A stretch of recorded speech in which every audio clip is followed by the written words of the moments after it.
Hai, hello, Assalamualaikum. Hari ni aku nak bercakap pasal filem terakhir Mamat Khalid. Okey, baik. Review aku ini hanyalah berdasarkan produk. Okey, so tolong jangan berikan orang kata pandangan yang aku mengkritik pengarah ke, membuka aib ke, apa tak. Sebab ini ialah produk. So bagi aku percaya bila ianya produk dan aku berhak untuk berkata-kata, dan ini hanyalah video yang bercakap tentang produk itu dan bukannya peribadi pengarah itu ataupun siapa-siapa saja yang membuatnya. Okey, kita akan bercakap pasal filem terakhir Allahyarham Mamat Khalid. Tajuknya ialah Benda Asing. Okey, ditayangkan dekat Tonton. Okey, dan aku berkesempatan untuk tonton. It takes me a lot of time jugalah untuk habiskan filem ni. Mungkin apa akan perasan aku punya pandangan kali ni a little bit macam sedikit kecewa lah dengan filem ni. Tapi it's a movie untuk orang kata apa, macam nak cakap ini adalah movie yang terakhir, send off untuk karya terakhir Allahyarham Mamat Khalid kan. So tak apalah, kita akan bercakap juga. Tapi sebelum tu intro.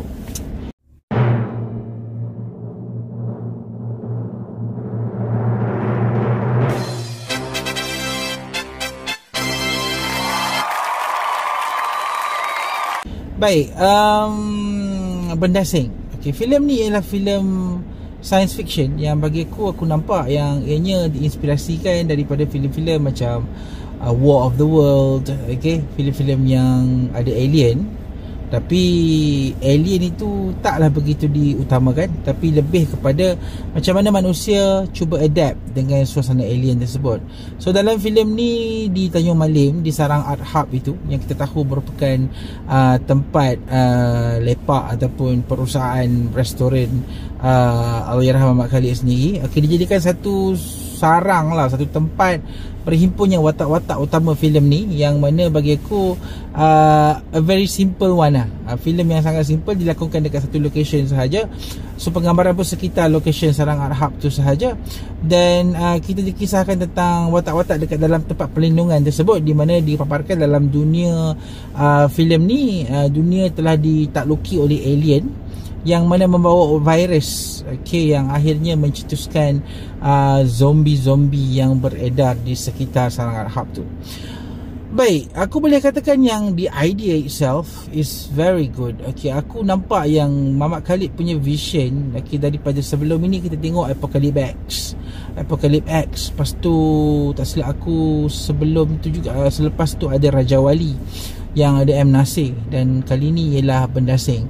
Okey, 3 filem ni menunjukkan yang visi Mamat Khalid ni, Allahyarham Mamat Khalid ni memang sangat-sangat tinggi. Sangat-sangat tinggi sehingga kan perfilman kita ni tak boleh nak buat. Dan bila sekali dia lampiaskan apa yang tersirat dekat otak dia, our film industry tak boleh buat benda tu, sebab dia tak sampai terhadap apa yang kita nak. Bagi aku macam Benda Asing ni adalah satu filem yang berada dalam idea yang terlalu besar tetapi dalam industri yang terlalu kecil.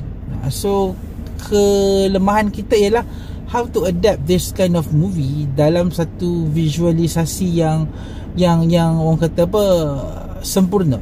Kita tak dapat. Dan bagi aku Benda Asing ni tersungkur disebabkan itulah.